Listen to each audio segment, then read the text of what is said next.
Bharatiya Janata party जो 400 पार 370 पार सीटें लाने का दंभ भर रही थी, उसकी करारी हार हुई है। अब वो भले न माने कि उसकी हार हुई है और उसके गठबंधन की जीत हुई है, लेकिन उसकी जीत के लिए भारतीय जनता पार्टी और एनडीए के मुद्दे नहीं रहे हैं, बल्कि विपक्ष की कमजोरी रही है। कांग्रेस और उसके तमाम घटक दल इंडिया गठबंधन के जितनी मजबूती के साथ चुनाव लड़ना चाहिए, जितनी एकता दिखानी चाहिए और जिस तरह से ग्राउंड लेवल तक मुद्दे को ले जाना चाहिए, उसमें वह सक्षम नहीं हुए हैं। अगर 5 गारंटियां 25 न्याय और संविधान का मुद्दा, ओबीसी आरक्षण का मुद्दा ग्राउंड लेवल तक पहुंच गया होता तो भारतीय जनता पार्टी की बुरी हार हुई होती। लेकिन सबसे पहले तो इंडिया गठबंधन को बनाने में देरी हुई और उसके बाद आपसी तू मैं और प्रधानमंत्री नरेंद्र मोदी के द्वारा इंडिया गठबंधन को ख़त्म कर देने की मुहिम जो चलाई गई और काफ़ी हद तक उसमें सक्षम भी रहे, लेकिन इसके बावजूद इंडिया गठबंधन ने भारतीय जनता पार्टी के जनाधार को रोक दिया है और एक सशक्त विपक्ष आज खड़ा कर दिया है। भारतीय जनता पार्टी एक ऐसी पार्टी है जो अपने प्रचार के बल पर, अपने इंफ्रास्ट्रक्चर के बल पर, आरएसएस के प्रचारकों के ग्राउंड लेवल पर होने के बल पर और तमाम लाभार्थी योजनाओं को लागू करके और तमाम झूठ व जुमले गढ़ के जिस तरह से चुनाव जीती है और 240 सीटें पाई है, हम नहीं समझते हैं कि उसे 240 से 40 पर नहीं लाया जा सकता था। बिल्कुल लाया जा सकता था, लेकिन इसमें इंडिया गठबंधन की मजबूरियां भी थी। इंडिया गठबंधन के तमाम घटक दलों के बीच आपसी समन्वय स्थापित न हो पाना और इंडिया गठबंधन का एक कॉमन मिनिमम प्रोग्राम न आना, इंडिया गठबंधन का कोऑर्डिनेटर न बन पाना, ऐसे बहुत से कारण हैं जिससे कि इंडिया गठबंधन मजबूती के साथ चुनाव नहीं लड़ सका। और भारतीय जनता पार्टी एक ऐसी पार्टी है जिसे अहंकार था कि हमारे पास तो सभी सरकारी मशीनरी है, चुनाव आयोग है, आरएसएस है और तमाम लाभार्थी योजनाएं हैं, हम कैसे नहीं जीतेंगे 2024 के लोकसभा चुनाव को। और इंडिया गठबंधन ने जिस तरह से इंडिया गठबंधन को जिस तरह से कमज़ोर करने की और कांग्रेस के तमाम बैंक खातों को बंद कर देने और तमाम नेताओं को जेल में डालने, इंडिया गठबंधन के नेताओं को तोड़ करके अपने पाले में करने के लिए भारतीय जनता पार्टी ने प्रयास किया था, वह प्रयास काफ़ी हद तक सफल भी रहा। और अगर इंडिया गठबंधन से नीतीश कुमार नहीं अलग हुए होते तो शायद जो रिजल्ट आया है भारतीय जनता पार्टी की हार होती और इंडिया गठबंधन की जीत होती। लेकिन इस चुनाव में जो सबसे बड़ा मुद्दा लाभार्थियों का रहा, हम समझते हैं कि वह बहुत हद तक काम नहीं आया है। इस चुनाव में जो सबसे बड़ा मुद्दा विपक्ष का संविधान को बचाने का मुद्दा था, वह मुद्दा सफल हुआ है, लेकिन पूरे देश में नहीं सफल हुआ है। वह मुद्दा उत्तर प्रदेश और कुछ हद तक राजस्थान में सफल हुआ है, लेकिन बिहार और झारखंड और तमाम राज्यों में वह मुद्दा सफल नहीं हुआ है। और इस इतने बड़े मुद्दे को अगर भुना पाने में इंडिया गठबंधन के लोग सक्षम नहीं साबित हुए हैं तो हमें लगता है कि भारतीय जनता पार्टी को भी कभी भी हराया नहीं जा सकता है। लेकिन सबसे अच्छी बात तो यह है कि भारतीय जनता पार्टी का जो सबसे बड़ा मुद्दा हिंदू मुस्लिम ध्रुवीकरण, राम मंदिर, शिव मंदिर बनारस में, काशी में और कृष्ण मंदिर मथुरा में, उसका यह मुद्दा बुरी तरह से फ्लॉप हुआ है और इस देश की जनता ने बता दिया है कि अब हिंदू मुस्लिम करके भगवान का नाम ले करके चुनाव नहीं जीता जा सकता है। हालांकि प्रधानमंत्री नरेंद्र मोदी ने जिस तरह से हिंदू मुस्लिम किया, धार्मिक ध्रुवीकरण किया, कुछ राज्यों में उन्हें जरूर सफलता मिली है। वो चाहे हिंदुत्व का गढ़, हिंदुत्व की प्रयोगशाला गुजरात रहा हो, वो चाहे छत्तीसगढ़ रहा हो, वो चाहे मध्य प्रदेश रहा हो, वो चाहे उत्तराखंड रहा हो, यहाँ पर विपक्ष को भारी कीमत चुकानी पड़ी है अपने गठबंधन की निष्क्रियता की वजह से। भारतीय जनता पार्टी कमोबेश अगर राज्यवार देखा जाए तो अभी वह इंडिया गठबंधन से कहीं ज़्यादा मजबूत है। लेकिन जिस तरह से उत्तर प्रदेश में मजबूती के साथ अखिलेश यादव और कांग्रेस पार्टी ने चुनाव लड़ा, उसके अच्छे परिणाम सामने आए। अगर इसी मुस्तैदी के साथ मध्य प्रदेश में चुनाव लड़ा गया होता, जहां पर कि कांग्रेस पार्टी फिसड्डी शामिल हुई है, फिसड्डी साबित हुई है, और वहां का कांग्रेस का नेतृत्व जब आपस में ही लड़ता रहा, टकराता रहा और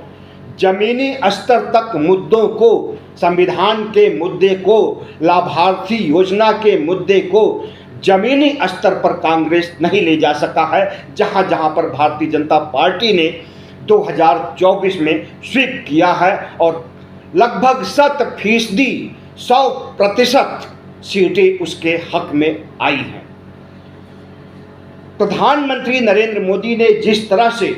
हिंदू मुस्लिम किया और संविधान पर जो उन्हें नुकसान होने जा रहा था उसे रोकने में काफ़ी हद तक सक्षम हुए,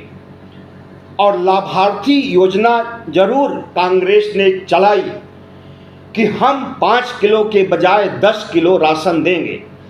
हम 5 न्याय 5 गारंटियां लेकर के आए हैं और इससे जनता को लाभान्वित करेंगे। सबसे पहले तो हम कह दें कि अगर 5 किलो ज़्यादा, यानी भारतीय जनता पार्टी 5 किलो दे रही है और कांग्रेस पार्टी 10 किलो राशन देगी, तो यह बहुत देर से उसने इस मुद्दे को उठाया और यह मुद्दा 80 करोड़ लाभार्थियों तक नहीं पहुंच सका है। मीडिया प्रधानमंत्री नरेंद्र मोदी के हाथ में,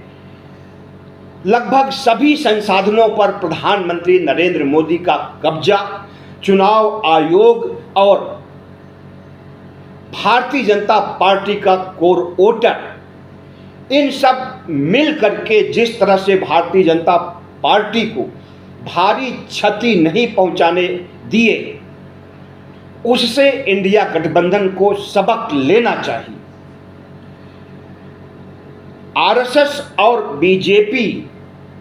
के बीच घमासान आज से नहीं, चुनाव के पहले से है, लेकिन इसका फायदा चुनाव में विपक्ष नहीं उठा सका। इस बार 2024 के चुनाव में आरएसएस ने भारतीय जनता पार्टी का साथ नहीं दिया और भारतीय जनता पार्टी एक अवसरवादी पार्टी है। समय को परखते हुए अपने को बदल देना, वोट की राजनीति करना और 24 घंटे नरेंद्र मोदी और शाह अगर वोट जीतने के लिए, चुनाव जीतने के लिए मंथन करते रहते हैं, और बदलते वक्त के मुताबिक अपनी पार्टी को बदलते रहते हैं, भले ही उनका कोर मुद्दा जो उनका वास्तविक एजेंडा था वो भले ही पीछे छूट जाए, लेकिन किसी भी हद तक जा करके चुनाव जीतना है। यही भारतीय जनता पार्टी की जीत का सबब है। लेकिन इस सबब में भी उसे मुंह की खानी पड़ी है जब उसका राम का मुद्दा और हिंदू मुस्लिम ध्रुवीकरण का मुद्दा काम नहीं आया। लेकिन इन मुद्दों को विपक्ष इंडिया गठबंधन भुना पाने में नाकाम रहा। संविधान बचाने की बात आई तो प्रधानमंत्री नरेंद्र मोदी ने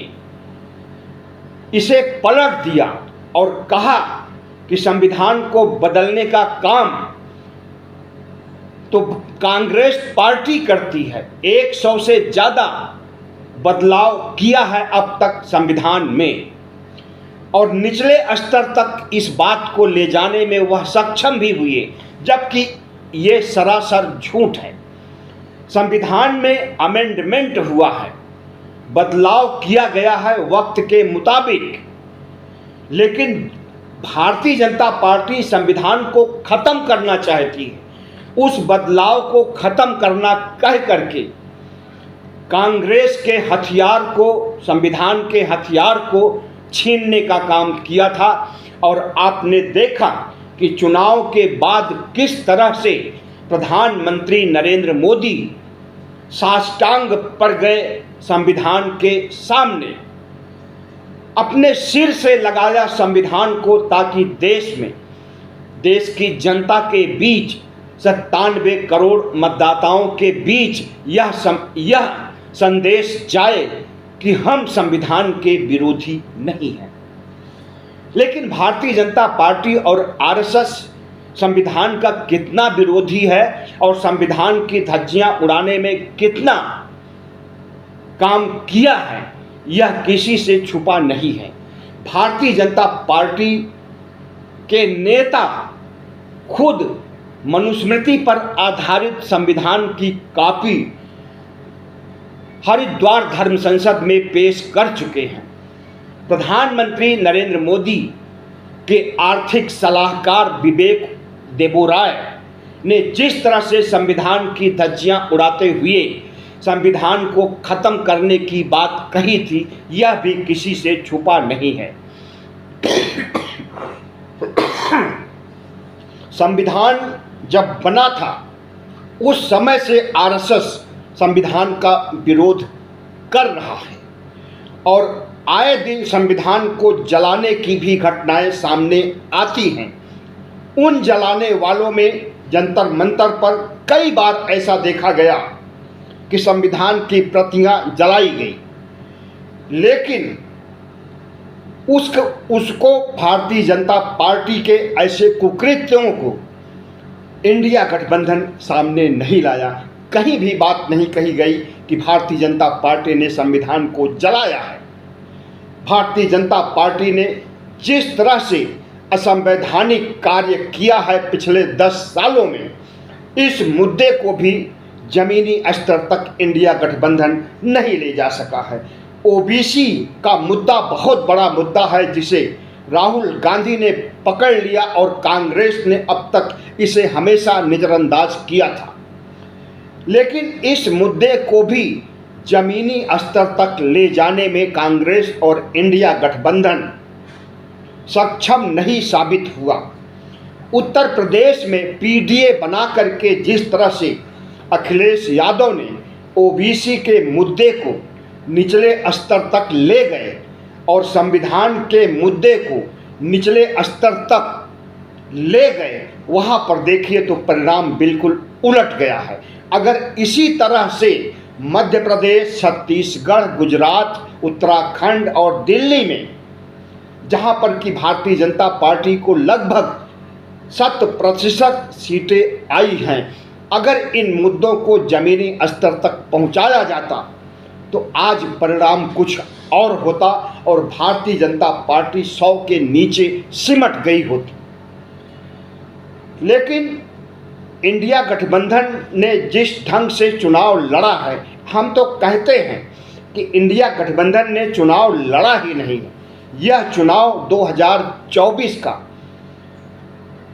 97 करोड़ मतदाताओं और भारतीय जनता पार्टी के बीच यह चुनाव हुआ और कांग्रेस पार्टी और इंडिया गठबंधन को अगर पहले की अपेक्षा कुछ बढ़त मिली है तो उसकी वजह से यही निकल करके सामने आता है कि जनता ने चुनाव लड़ा है, कांग्रेस और इंडिया ने चुनाव नहीं लड़ा है। लेकिन वक्त सबको सीख दे देता है। इन चुनाव से भारतीय जनता पार्टी को भी सीख मिली है और इंडिया गठबंधन का आत्मविश्वास जरूर बढ़ा है, लेकिन उसे सीख भी मिली है कि अगर उत्तर प्रदेश की तरह सभी राज्यों में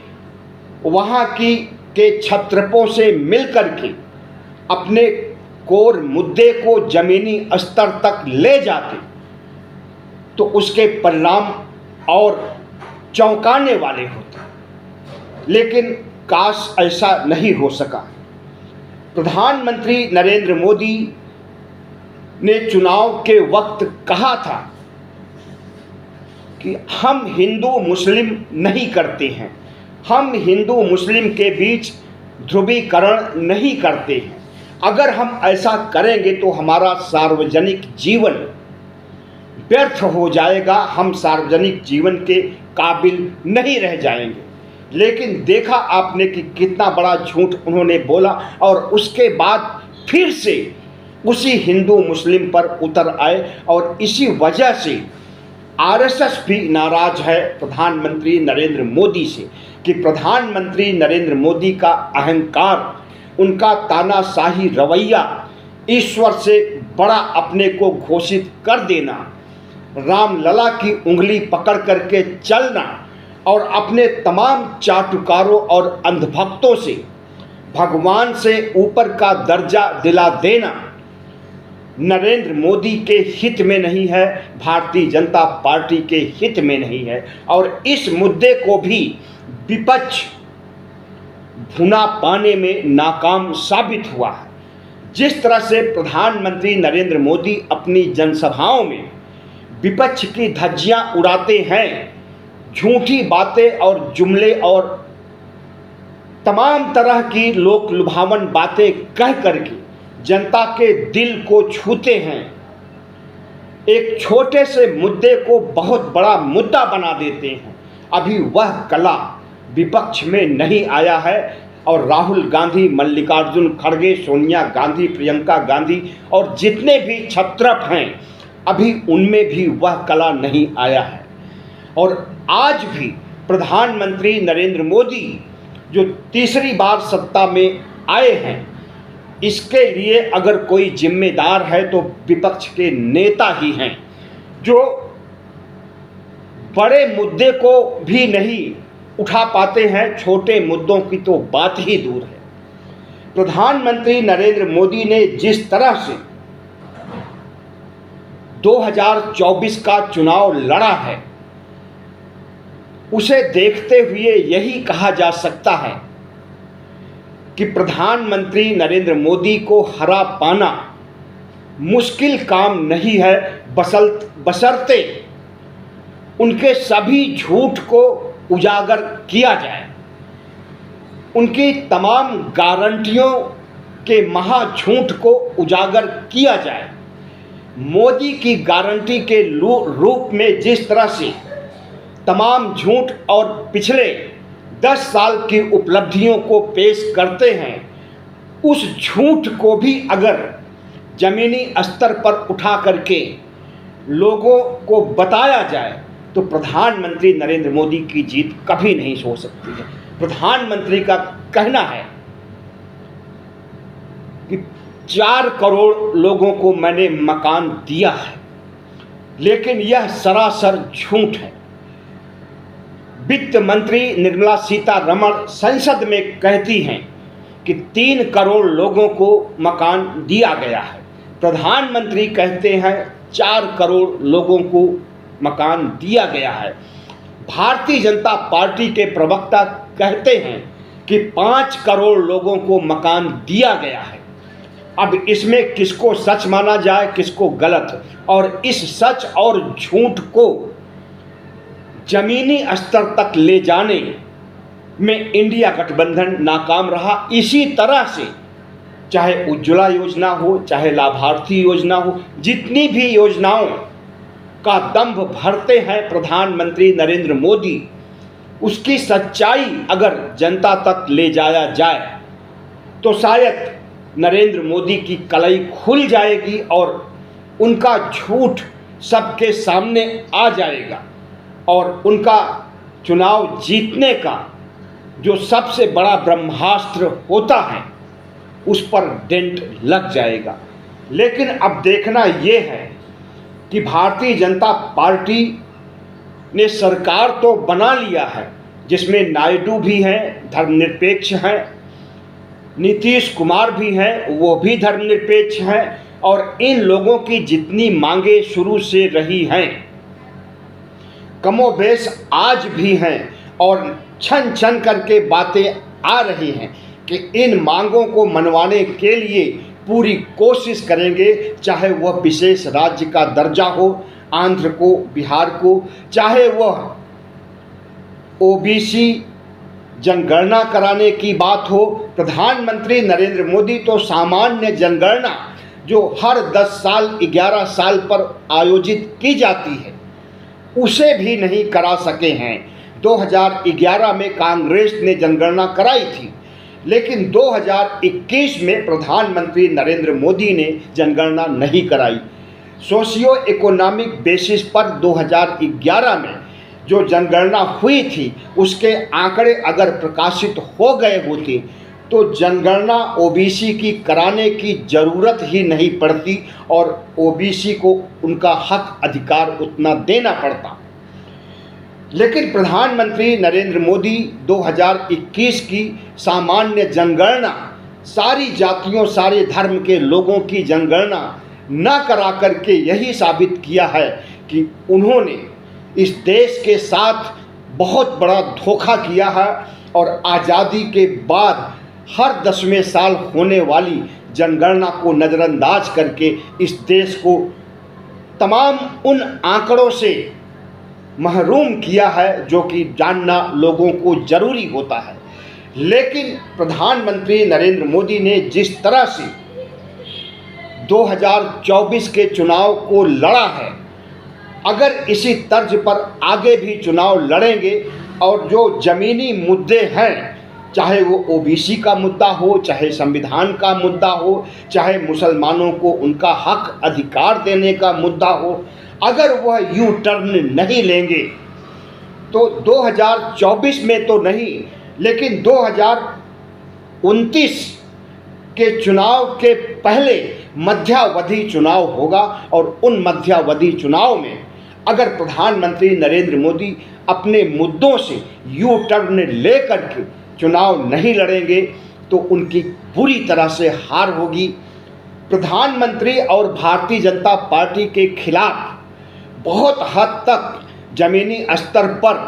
प्रचार हो चुका है, लेकिन कुछ राज्य ऐसे हैं जिन राज्यों में अभी भी भारतीय जनता पार्टी ताकतवर है। उन राज्यों में ज़मीनी स्तर तक कांग्रेस पार्टी और इंडिया गठबंधन जा करके अपने मुद्दे को समझाता है, तो हम समझते हैं कि भारतीय जनता पार्टी